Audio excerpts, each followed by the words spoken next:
The City Music Series on Today is proudly presented to you by City. Welcome back. Ed Sheeran is one of the biggest success stories in the history of music. That's a big sentence, but he deserves it. That is saying a lot, Savannah, and that is no lie. He has the highest grossing tour, listen to this, of any artist ever. He's the second most streamed artist on Spotify, and this week he is celebrating the release of his new album, Equals. It is a very deeply personal record, and according to Ed himself, his favorite album that he has ever written. And right now he joins us live from London. Eddie, good to see you, buddy. I know about a week before Halloween you got the COVID-19 diagnosis. You've been in quarantine, but you're about to pop on a plane to get out here for SNL. How are you feeling? Yeah, I'm all right, man. Thank you for letting me on the show as well. I'm sorry, I meant to be there in person today, but obviously I had the quarantine and everything. I got out, yes, tested for 5 days, and yeah, all's good. Well, good. We love it when you come here, so please come another time because you're one of our absolute favorite guests. Ed, I'm so excited about this new record coming out. We already know a couple of the songs, and I just read this morning that actually Bad Habits was like a late ad, and now it's this huge hit.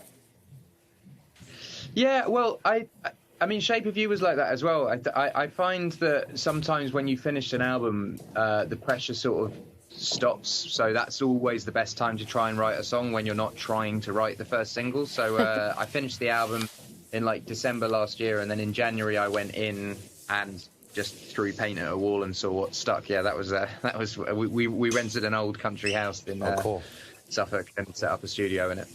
Ed, obviously that record is a coming-of-age album for you, exploring fatherhood, exploring being married, also exploring experiencing loss.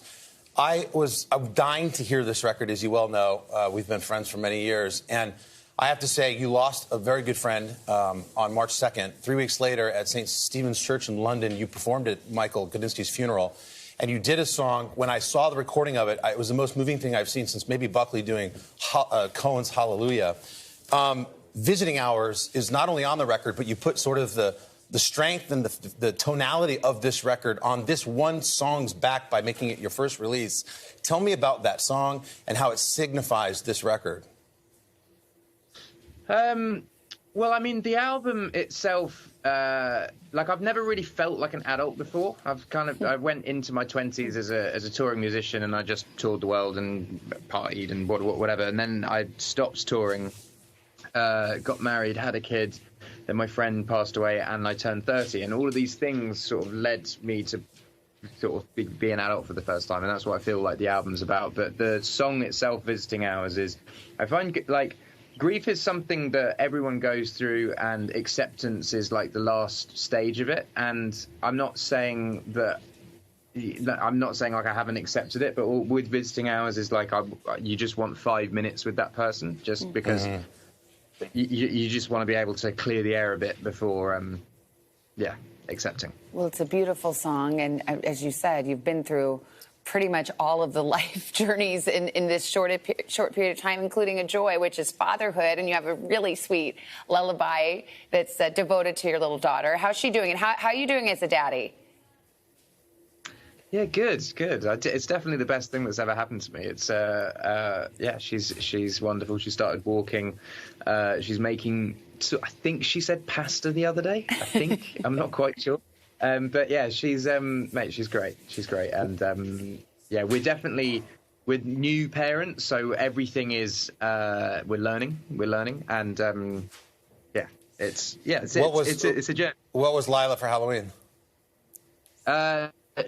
She was locked in with me, actually. So my wife was away when I got my COVID diagnosis, but I had Lyra.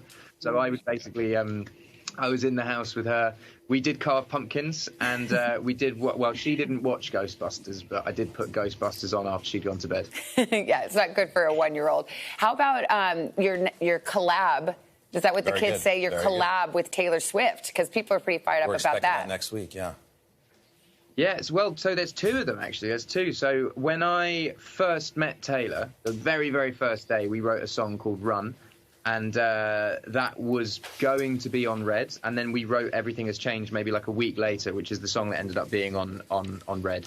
So Run was just always a voice note that I had, and I was always like, maybe one day she'll want to release it. And then when she was doing her re-releases of the Taylor's versions of the album, she got in contact, said, obviously, we should do Everything Has Changed, but how would you feel about doing Run? And yeah, it was a real joy to do, real joy to do, and getting to revisit, you know, because it's been 10 years since we wrote those songs, so it's a real joy to go and revisit them, re-record them, and it was so fun. That is cool. So Hey, that's Ed, out November 12th. We'll get it on the 12th. Quickly, we have the piece of videotape that we stumbled upon of you, I guess, auditioning for a British TV show that you did not get.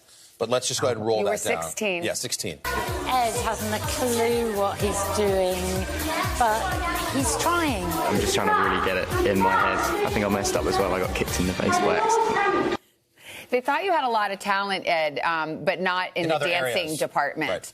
But I believe her. So that TV show was, I thought that was like the end of my career when I did it, because it was, they put so much pressure on you in the moment, and they're like, you have to get this part, you have to get this part, if you don't get this part, this is the end. And I remember not getting it and being 16 and being like, wow, that's it. And because I wanted to be an actor, and that was it was like England's High School Musical, basically. And at that point, I said, right, I'm not going to be an actor, but I'm going to put full steam, all my energy into music. And I'm so glad that I didn't get the part. Well, I was going to say, Ed, you might have thought your career was over. The only person who feels worse is Arlene, who turned you down, and she has a little message for you. Take a look. Hi, I'm Arlene Phillips, the woman who let Ed Sheeran slip through her fingers. I did say he couldn't dance, and I recently saw him dance a duet, and yeah, he can dance. But Ed, I love and adore you, and I live for your music. Aww. How about that? Do you know, she wasn't lying when she said I couldn't dance. Oh, no, we saw. Yeah, no. Like, I don't, you know, when people say, oh, like, how do you feel about her saying you couldn't dance? Like, I'm like, she was totally honest. But I did learn to dance for the Think Out Loud video, and I actually bumped into her just after that video came out, and we had a lovely chat. That's so funny. That's like interviewing the coach who cut Michael Jordan I know. when he was in high school basketball. Ed, and you learned a lot when you were 16, and we got that valuable wisdom when you were our mega mentor on The Voice this year. So on behalf of Ariana and Blake and John and Kelly, thanks for doing that for us. You were a real incredible addition to the show. We appreciate it. Thanks, man. It was so fun doing The Voice. I think, like, what I love about it is everyone who's at the stage of that sort of knockouts is all so good. So it's less about them winning the whole thing and more about them just having the platform of the show to kind of go on and, yeah, be massive. So it's good. Well, thanks for being on. And good luck on SNL this weekend. Have a safe trip here. We're all going to be watching. Equals is out now. We encourage people to pick that fantastic record up as well. Eddie, good to see you, buddy. Hey, thanks for watching our YouTube channel. Find your favorite recipes, celebrity interviews, uplifting stories, shop our favorite deals, and so much more with the Today app. Download it now.